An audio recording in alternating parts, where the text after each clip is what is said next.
and welcome to a review of solving quadratic equations. This review goes over the quadratic formula, completing the square, solving by square roots, and solving by factoring. So there's a lot to this. Let's get started. First off, we have a question that says, what is the quadratic formula? Now, I have a wrap on my YouTube channel, which I will link in the description if you're interested in using that to try to memorize, but also there's a popular way of memorizing it where you put this to the word or to the tune of "Pop Goes the Weasel." So there's lots of options for how to memorize it, or if you actually just put your mind to it, it's not as hard as it seems at first to memorize. So this is the quadratic formula, and we'll use that later on because the next problem says to solve by factoring. So factoring is a word that means split up into things that multiply to get what you have. And so we are used to factoring before Algebra 1 by saying, well, 40 splits up into like prime factors, or just by saying what multiplies in general to get things like 40. And so that's what we're doing here. We're just doing it in a more complicated way because we want to basically unfoil this. So if you've already foiled, which you should have, you know that when you foil things, you do first times first, so x times x, and that would give you x squared. We want to pick numbers to go here and here, so that if we were to FOIL this, we'd get this 13x and this 40. And it's really cool how this works, that all we actually have to think about is what is a pair of numbers that multiply to get 40 that will add to get 13. So here I've got 40. If I list out the pairs, there's 1 times 40, 2 times 20, 3 doesn't go in, 4 goes in 10 times, and 5 goes in 8 times. If I'm having trouble coming up with a factor that adds to get 13, I should make a list and be strategic about this. And if we are allowed to use a calculator, that can be even more helpful, because sometimes the issue is that you're like, obviously 8 doesn't go into 40, that can't possibly be it, whenever in fact it does go in and it's the one we want. And so if you are allowed to use a calculator, you can go through and say 40 divided by 2, 40 divided by 3, oh, that doesn't work, 40 divided by 4, 40 divided by 5, and let that help you make a list of factors. If you're not allowed to use a calculator, then you're just going to have to hopefully know your multiplication tables. So we want the pair that adds to get the 13 in the middle, so that's plus 5 and plus 8. And so if we were to like work this out and check that it really multiplies, we'd do x times x is x squared, x times 8 is 8x, 5 times x is 5x, and we'd have to add those together. That's how we're getting the 13x. And then 5 times 8 is giving us the 40. So there you go. We're not quite done. Solving in an equation means find out what x equals. So the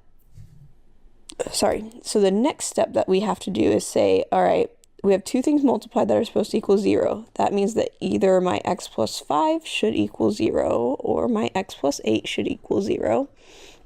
And so I want to think either about solving these equations by subtracting numbers over, or you could think, okay, what plus 5 equals 0? Whichever way you do it, you should come up with x equals -5 and x equals -8.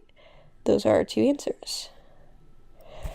So on this review, I tried for the most part to make there be like 2 questions over the same kind of concept. So if you are trying to study, one of the ways you could do this is if you needed help on number 2 because you couldn't remember how to do it, pause the video now and try 3 on your own and start it back up once you have. That way you can check and see how you did. So do that now. I'm going to do number 3. All right, so it says solve by factoring again. And so we are looking for what multiplies to get -24 and adds to get -5.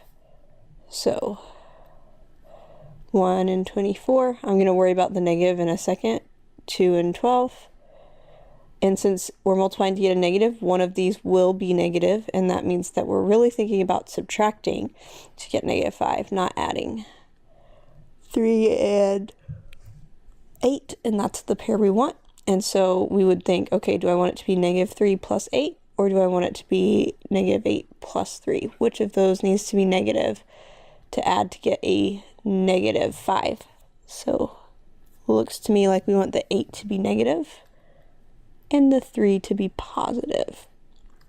So x minus 8 equals 0, x plus 3 equals 0. What I need to do here is think, okay, what minus 8 is 0, which would be 8. And then what plus 3 equals 0, which would be negative 3. So my two answers are 8 and negative 3.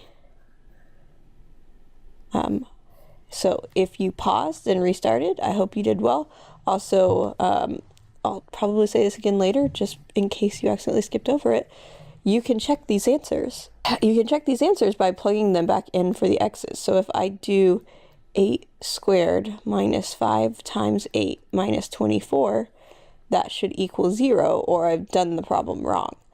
And then the same thing is true for negative 3 squared minus 5 times negative 3 minus 24 equals 0. So you can check your answers, which is really cool. So this first one would be 64 minus 40 minus 24, which is 0. This would be positive 9 plus 15, which is 24, minus 24, which is 0. So you can check your answers on these if you... Our next method for solving is solving by square roots. So it may seem like that's kind of a lame name or whatever, like, okay, we're solving by square roots. What does that even mean I'm supposed to do? Well, what it means is that you're supposed to be able to get x squared by itself so that you can just square root each side. And compared to all the other methods, I would say, including factoring, this method is like the fastest and the easiest way.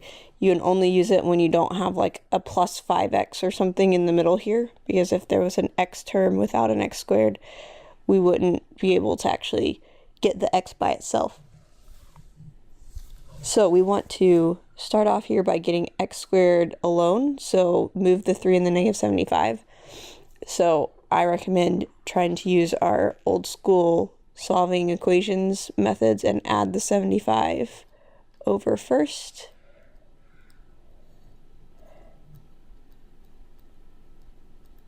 And then divide by 3.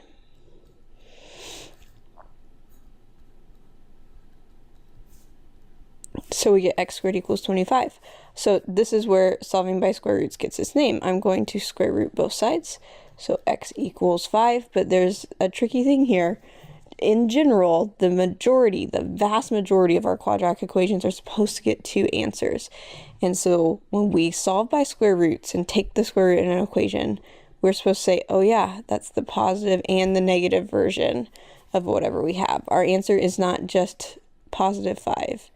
It's also negative 5. So you could either write that out as 2 answers like this, or we do have a fancy math symbol, which you see in the quadratic formula, called a plus or minus sign. That means, hey, we've got a positive version and we've got a negative version. And the reason that's true is because when you think about what times what gives you 25, there are 2 things that works for: a positive 5 times a positive 5 and a negative 5 times a negative 5. Okay, so if you want to try 5 on your own, pause the video, and then you can either play and watch it, or you can try to skip to the end and see the answer. All right, so same idea. We have 6 minus 9x squared equals negative 804. If I want to move this 6 over, it's a positive 6, so I need to subtract it.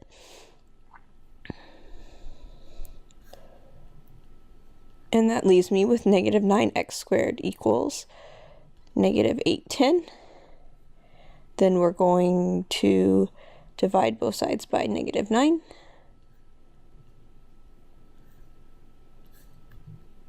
Which gives us a positive. 81 divided by 9 is 9, and then we'd have the 0 next to it, so positive 90. When I square root, 90 does not have an actual square root, so we make a factor tree, and we say what multiplies to get 90 and get down to our prime numbers. Because when we simplify a square root, we're looking for pairs of numbers, a pair of 3s here means I'm going to put a 3 on the outside, and the 2 and the 5 are going to go on the inside together as 10. So the answer here is x equals plus or minus 3 square roots of 10. Okay, these next two are similar, although I have one as free response and one as multiple choice. And the idea here is this is almost a mix between solving by square roots and completing the square, because when we complete the square here in a second, this is our equation is going to end up looking like this after we complete the square. And so it's kind of like they started off and did some of the work for us, which was nice of them. So I'm going to look at this and say, okay, I could FOIL out x minus 4 times x minus 4, and then get the 28 over and use whatever method I want. Or I could just square root both sides right now. Because if all of this is being squared and I square root it, it will leave me with what's inside the parentheses. And then the square root of 28, I need to simplify. So I have a pair of 2's and then a 7. Because I square rooted, I need a plus or minus sign. And so right now I have x minus 4 equals plus and minus 2 square roots of 7. Then I'm going to add 4 to both sides.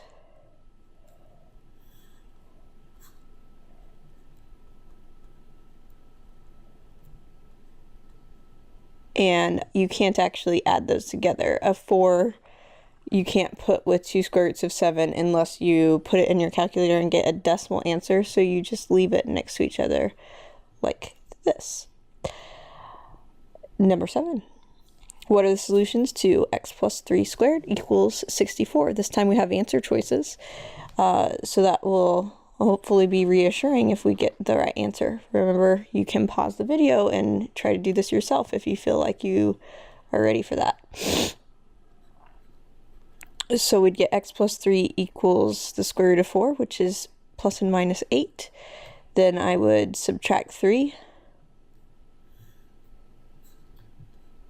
and get x equals. All right, so because it's plus and minus 8, we need to figure out what is 8 minus 3 and what is negative 8 minus 3. So x equals positive 5 and negative 11. When we subtract 3 from a plus and minus, it doesn't just make it like a new plus and minus. You actually have to figure out the two different answers separately. So this correct answer is B, 5 and negative 11.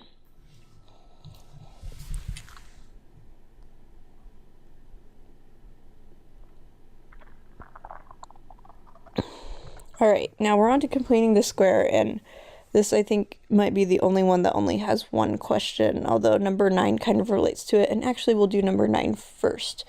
So if you do this problem together, or these problems together with me, and you're like, oh, I could use some more examples, just try searching completing the square and see what happens. I'm sure that you can find a video or a worksheet or something out there to give you some extra practice. So I'm going to do number 9 first. The number that completes the square for x squared plus 12x plus blank is the number we get when we Hoffman square. So I'd like to tell a story about Professor Hoffman square, who developed this method and is totally a real professor, except he's not, where you take the 12, you Hoff it, which is saying half in a funny accent. You Hoff it, and then you square it. And so we get 36. There should be a 36 right here. You'll notice that I have an answer choice of 36, although you might not if you're in my class, because I accidentally left off the correct answer choice. So the correct answer to this is 36. And what we're essentially trying to do here, by the way, is we wanted to pick 36 so that if we were to complete the square, or if we were solving by completing the square, we would be able to go a step further and say, how does this factor into the same thing twice? What multiplies to get 36, that adds to get 12, which is 6 and 6. And so we could rewrite this like this. It's not asking you to do that, but that's the point of this problem, in case you're like, I don't even know why we would want to add 36. That's why. Going back to number 8 and solving using completing the square, we are trying to figure out, what do I put here so that after this first step, I can write this as x minus something squared. Because if I can do that, then I can use what I did in the previous set of problems where I square root both sides and solve. So we are going to Hoffen square -10, and I say it funny like that to try to get it to stick in your head. So Hoffing -10 is -5, and when I square -5, it becomes positive 25. If you were to type -5 squared into your calculator to have it do it for you, if you type -5 squared without any parentheses, it's like, oh yeah, you want me to square 5 and then make my answer negative. So it will tell you that this is -25. Where if you're doing the majority of things that would require you to put in -5 squared into your calculator, you are asking it to square the whole thing, -5, which is a positive 25. And the difference between those to your calculator is, did you put parentheses or not? And so you need to kind of internalize that idea of, when I square something, am I squaring the whole thing or not? And do I want to tell my calculator to square the whole thing or not? Because that's the difference here. Anyway, so 25 is what we want to put here, but we can't just add 25 to the left side of our equation and have it still be the same equation. We want to also add 25 on the right.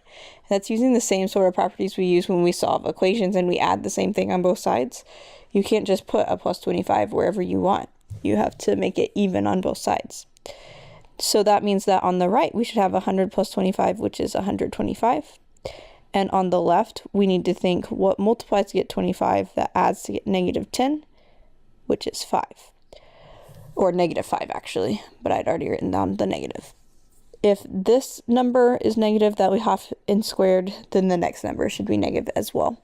Now we are ready to square root both sides. So x minus 5 equals plus and minus. The square root of 125 does not have a perfect square root, but we can simplify using a factor tree. So it would be 5 and 25, and then 5 and 5. That's a lot of 5s. We've got a pair and one left over. This would be 5 square roots of 5. And then we want to add the 5 over to the other side. So x equals 5 plus and minus 5 square roots of 5. And again, you can't put the 5 and the 5 square roots of 5 together. It's a like term sort of issue.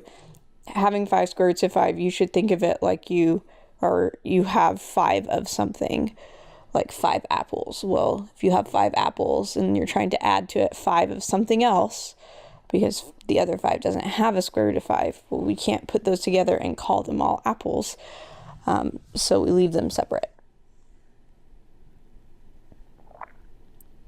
Now we're into kind of quadratic formula stuff. This says Jean is using the quadratic formula to solve this equation. It wants to know which of the following will simplify to the correct solution. So in other words, the quadratic formula has been started for us, and we need to figure out which of these is the correct start. So I recommend that we start by actually trying to do the quadratic formula. X equals -b, so that would make a -20. So that should be a positive 20. So we've already gotten rid of 2 answers. If we wanted to be real strategic about the multiple choiceness of this, that should have been one of the first things we looked at, and then you should check the bottom. All of them have 18 on the bottom, so that's not helpful, but it didn't hurt to check. Underneath our square root, we've got -20 squared, which is 400, minus 4 times a times c. Now, if you look at the difference in the answer choices that we have left, one has a minus in between and one has a plus in between. And so really all we have to do is figure out, should we be subtracting these or should we be adding them? Now, you might think because it says b squared minus 4ac, we should be subtracting them, but it matters if these other 2 numbers are negative or positive.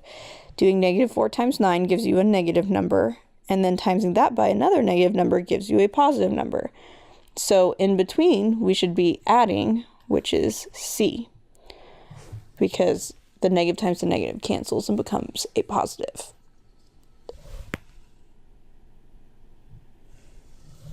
The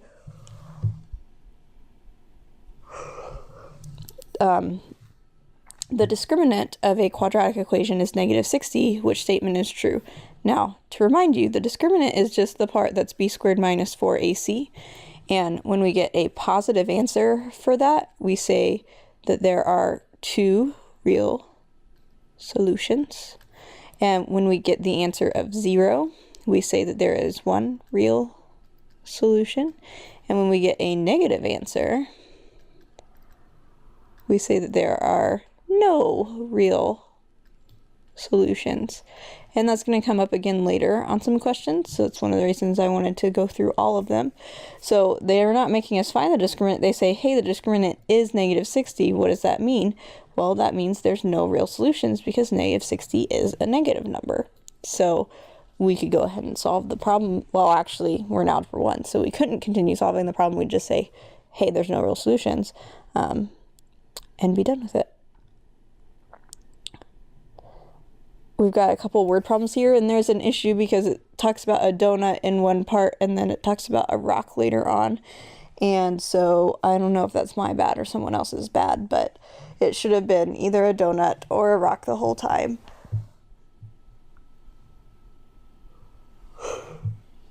If I don't manage to edit out all of the yawns, I'm sorry. I'm doing this at like 6 o'clock in the morning on a Saturday. Okay, so let's just pretend it says donut on all of these, unless you are opposed to dropping donuts off of, or throwing donuts. Yeah, unless you're opposed to throwing donuts, then you can pretend it's something like a ball. I don't know. It gives us an equation for how high the donut will be after we throw it, and it says it's thrown upward from a platform 8 feet above the ground. Number 12 says, how long does it take the donut to reach the ground? So we have this equation already filled in for us. It wants us to figure out when will it reach the ground, and the ground is at 0 feet. So we want to put 0 where h is, and then we want to solve this problem. Now there's something we can do to make it easier. We can divide it by what's in common, which is 8, or it might be even better to divide it by negative 8. In case we decide we want to try to factor. If we divide everything by negative 8, including 0, 0 divided by negative 8 is 0, which is why this was a good idea, because it didn't change the left side. Negative 16 divided by negative 8 is 2. Then we'd have a negative 1t,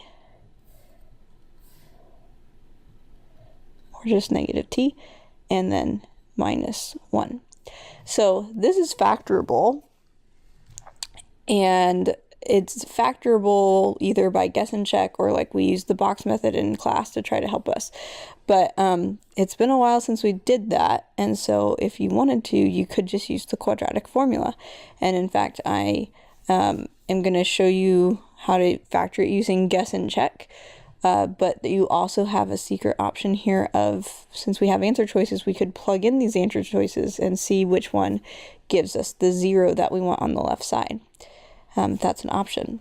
If we wanted to factor this to solve it, and we wanted to use guess and check, we'd be splitting the 2t squared up into our 2 parentheses, and we'd be splitting our negative 1 up into these 2 parentheses, but in such a way that this plus this has to give us this negative 1t in the middle.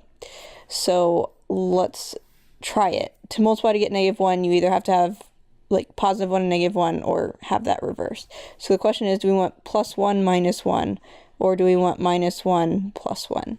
So whenever I do 2t times negative 1, I get negative 2t. And when I do 1 times t, I get 1t, and that together makes negative 1t. So what I actually wrote in parentheses is right. Go figure, because I didn't do that on purpose. So I'm accidentally getting rid of more things than I need to. But this is the correct factorization of 2t minus t minus 1.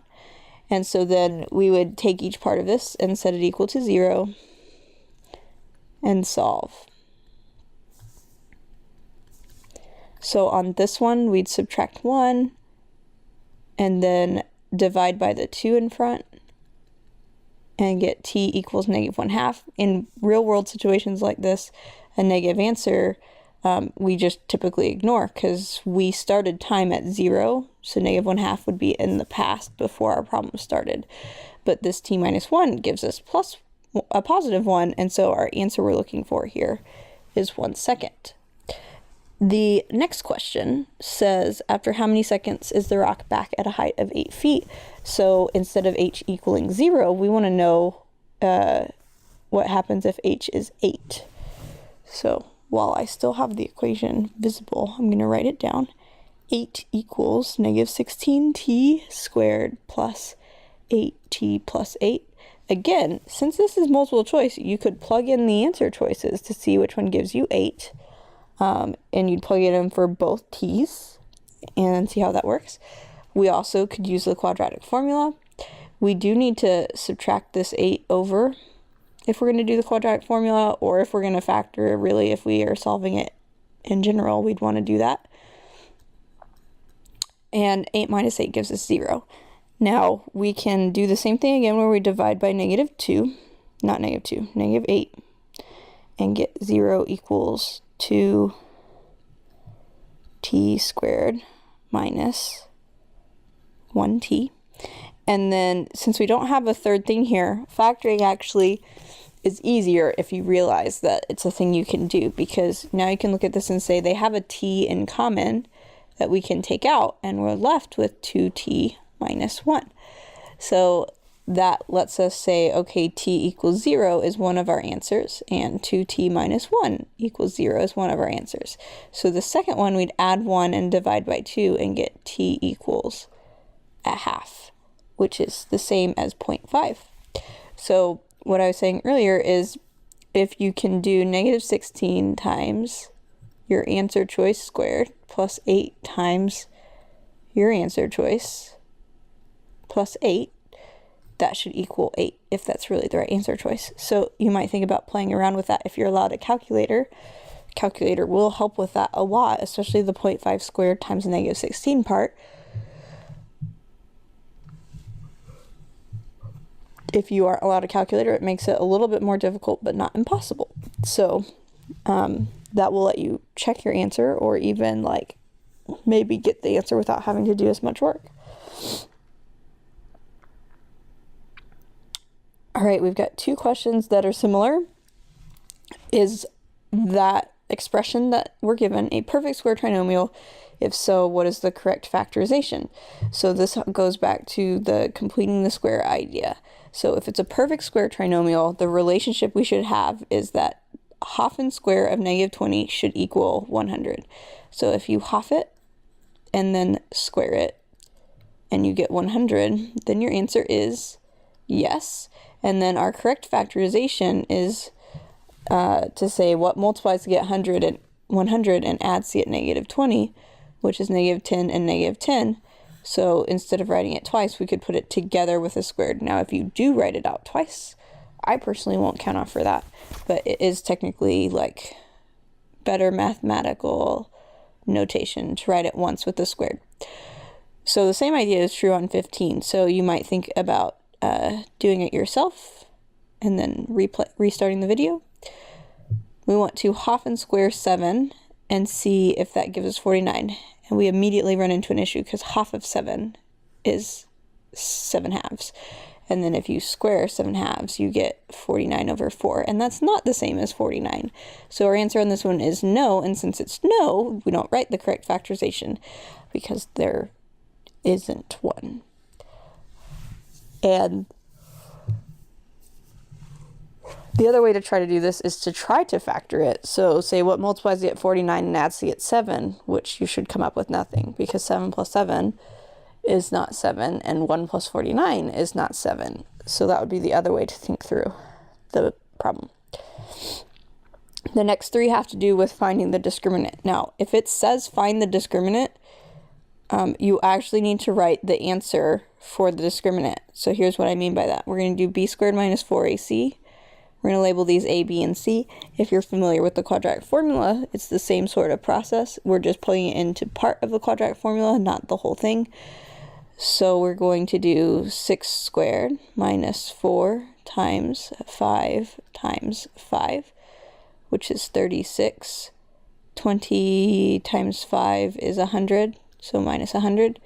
At this point in time, you might know how many solutions there are, but you have not found the discriminant unless you write negative 64. So maybe some teachers are pickier about that than others, but I think if the problem says find the discriminant, you should actually find the discriminant. So negative 64 is part of our answer. Then we take that answer and we say, does that mean that there's 2 real solutions, 1 real solution, or no real solutions? A negative gives us no real solutions. And if you've already forgotten what the rules are for that, go back to earlier in the video where I talked about that on an earlier problem. We got 2 more like that. So label A, B, and C. And then do b squared minus 4ac. It's important, like I said earlier, to put your b squared in parentheses, especially if you're going to type it into the calculator with the negative. Negative 8 squared is 64. 4 times 6 is 24. Times 2 is 48. So 64 minus 48 is 16. 16 is a positive number, and so positive discriminants mean there are 2 real solutions.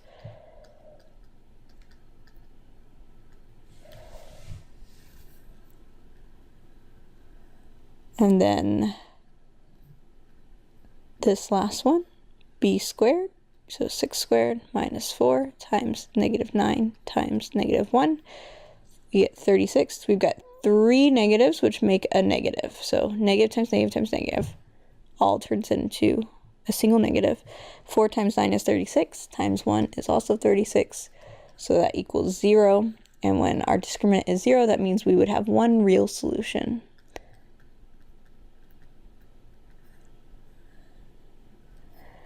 Now we are on to quadratic formula, the moment we've all been waiting for. So we'll plug it in, and then we will go ahead and simplify as much as possible. A, B, C, x equals negative b, and you can skip some of the steps that I'm doing here. Like if you end up doing some of these things as you write them down, that's fine. As long as you're not making mistakes as you do that, that would be bad. Okay, so the first 2 things we should do is say, well, a negative negative 4 is 4. That's something that you might have done before you wrote it down. Lots of people skip writing this plus or minus sign. That's a bad thing. Negative 4 squared is a positive 16. Negative 4 times 9 times negative 12 is a kind of big number, but a negative times a negative times a positive gives us a positive. So we need to do 4 times 9 times 12, which is 432. And then on bottom, 2 times 9 is 18. And you could have done that, like you could have just written 18 right away if you wanted to. Another common mistake is just working with the 432 and forgetting to add the 16. We add the 16 to that and get 448.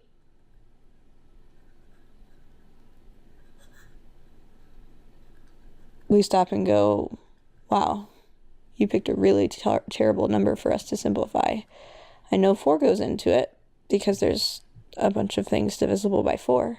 4 goes into it 112 times. I'm pretty sure that 4 goes into 112 as well. 28 times, and then 4 and 7. Each of these 4s is a pair of 2s. And so each of these pairs of 2s puts a single 2 on the outside. So 2 times 2 times 2 is 8.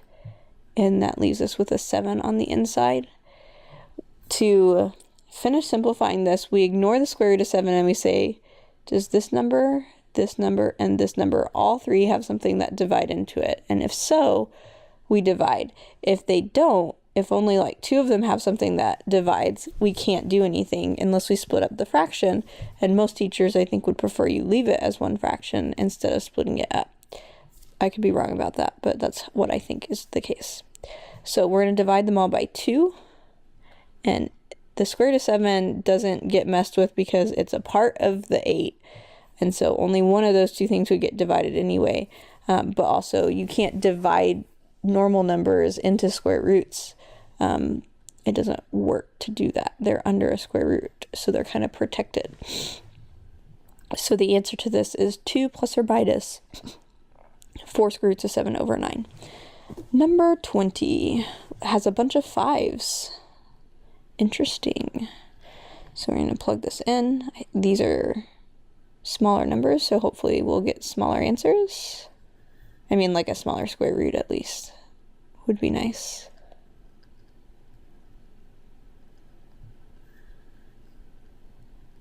In some ways it's nice that they're all 5s because, like, you just put 5 everywhere, but I also imagine that that could be something that makes it easier to mess up. I don't know. 5 squared is 25. 4 times 5 is 20. Times 5 is 100.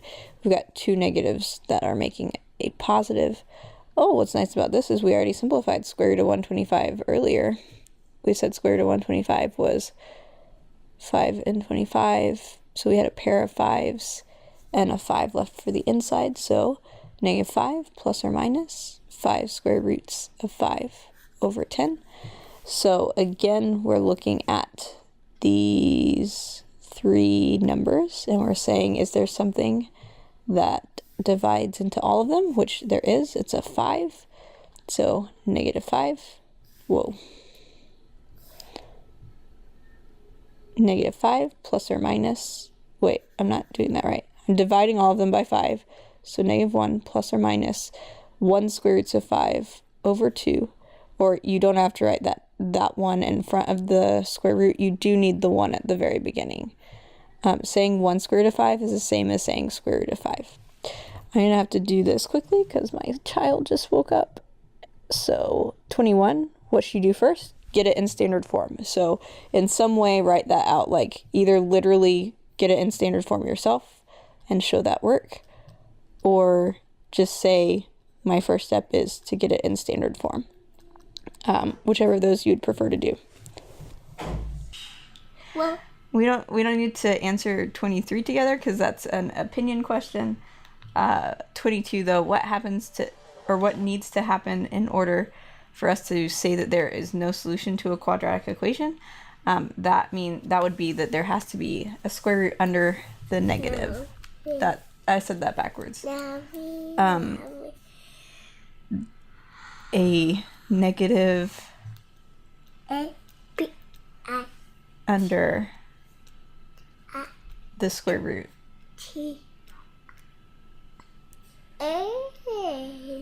Okay, so that's what would happen. And then number 23, just whichever one you like the best is what you would answer. So happy studying. Please feel free to like, subscribe, comment, and good luck.